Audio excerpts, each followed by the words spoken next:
Hello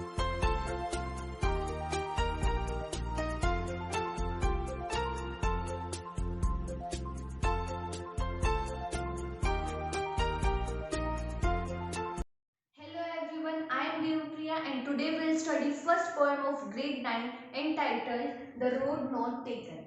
This poem is composed by Robert Frost. He is a renowned American poet.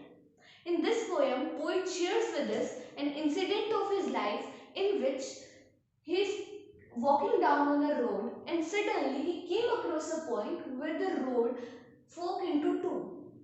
The poet wanted to travel both the road as they both seemed very beautiful and very mesmerizing. But as the irony of life, he had to choose one of them. The poet observed both the road very carefully for a long time and finds that the one road was very grassy and less traveled by people. On the other hand, the second was frequently traveled by many people. After a long time, he decides to travel on the road which was less traveled by people. Later on, when he grew old, he shares this incident of his life with his grandchildren and tells them that the result of his life was only because of his that day's choice. So friends, this was the summary of this poem. Now let's read this poem in detail. So friends, now we'll see the rhyming scheme of all the four stanzas. We'll start with the first one. Word is wood and the ending sound is wood. We will label it by letter A. Next is both. Ending sound is different, so we will take the next letter, that is B. Next is stood. Stood and wood. They are ending with the same sound, so we will repeat the letter A. Next is could. Could and would. They both are rhyming, so we will repeat the letter A. Next is growth. Growth and both. They both are ending with the same sound, so we will repeat the letter B. So this was the rhyming scheme of this stanza, that was A, B, A, A, B. Now second one, fair.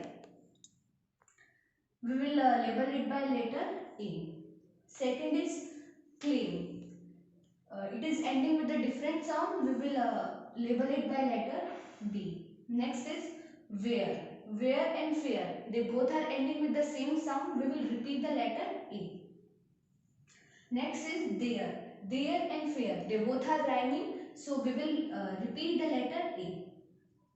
Last is same. Same and came. They are ending with the same sound. So we will repeat the letter B. So rhyming scheme of second stanza was also A, B, A, A, B. Now let's go on to the third stanza. It's lay. We will label it by A. Next is black. Sound is different. We will take letter B. Next word is day. Day and lay. They are ending with the same sound. We will repeat the letter A. Next is way. Way and lay. They both are rhyming. So we will repeat the letter A. Last is back. Back and black. They both are rhyming. So we will repeat the letter B. So the rhyming scheme of third stanza was also A, B, A, A, B. The last stanza, sigh. We will denote it by letter A. Next is hence. Sound is different. We will denote it by letter B. I and sigh. They are ending with the same sound. So we will repeat the letter A. Next is by. By, I and silent. The three of them are rhyming. So we will repeat the letter A. Last one is difference. Difference and hence. They both are ending with the same sound. So we will repeat the letter B.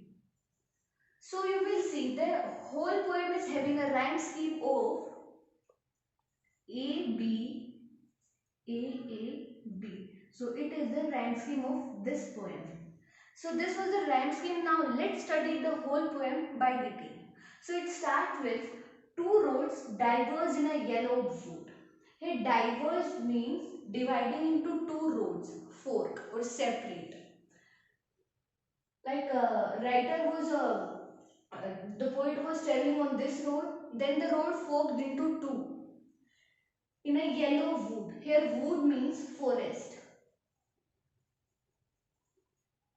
And yellow is used here to show the yellowness in the leaves, as we can say it as autumn season. And sorry, I could not travel both. Here I means poet himself. Poet himself. And sorry. The poet feel the sadness, sorrowness that he could not travel both. He want to travel both as they seem very promising, inviting, but he could not travel both.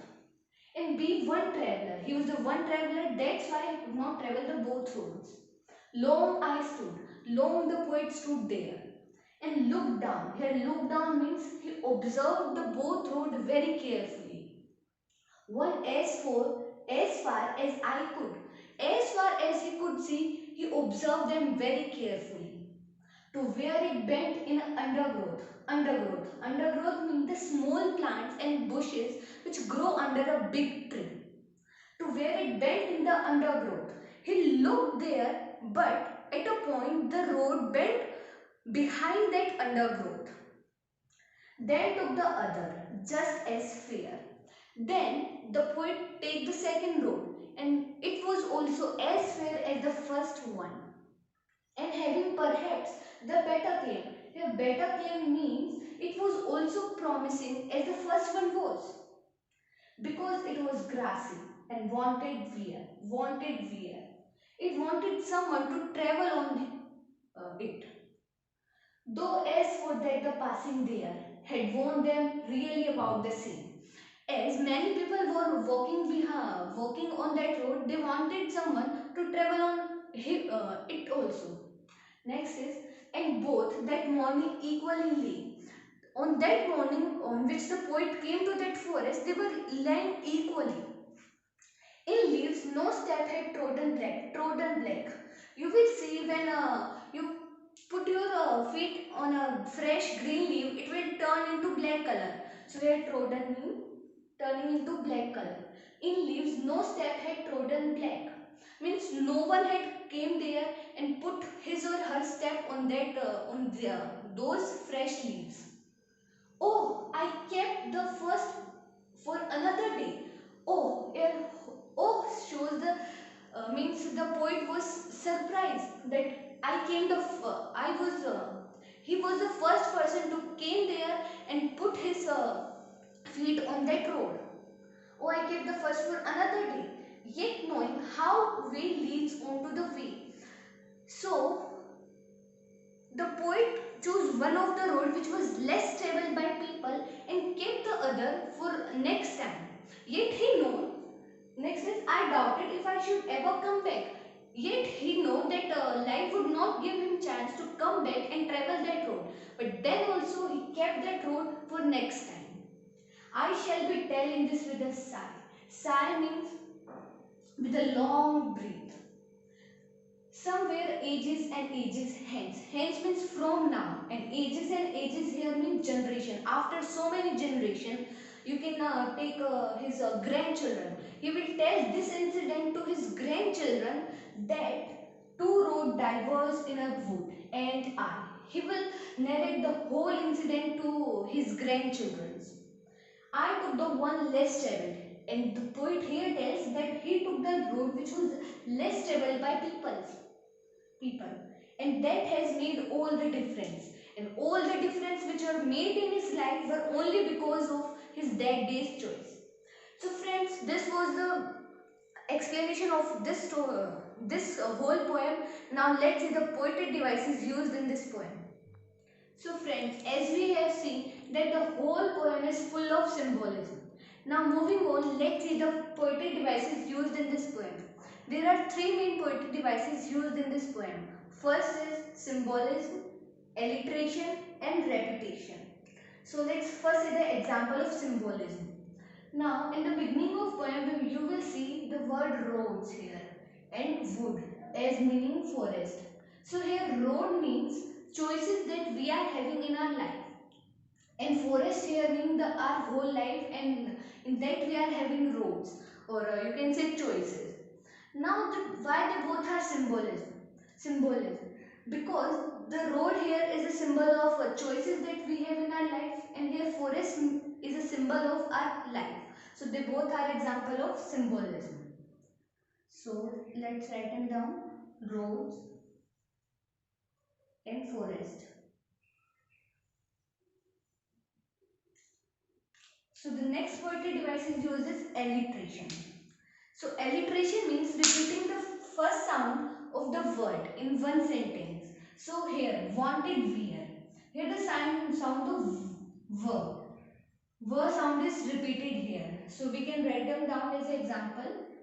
Wanted wear.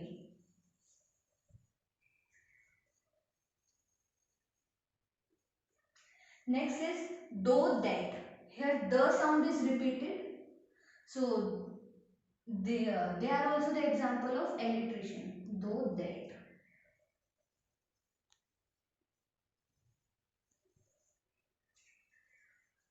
And the last one is first four. Here first sound is repeated. So first four.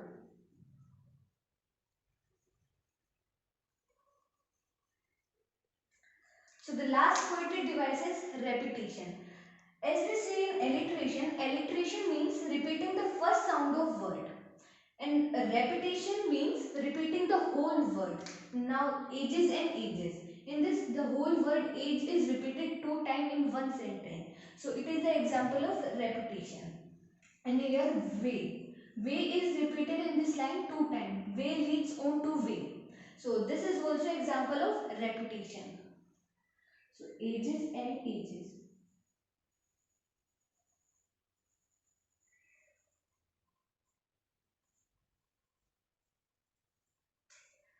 Way leads on to way.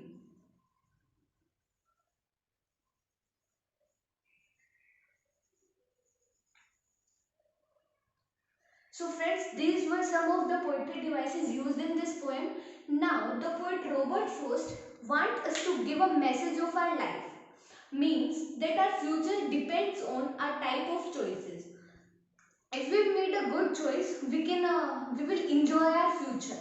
But if we make a wrong choice, we will regret in our future. So this was the message given by Robert Frost. So friends, hope you understand this poem very well. If you enjoyed this video, like it, share it and subscribe the channel. Thank you.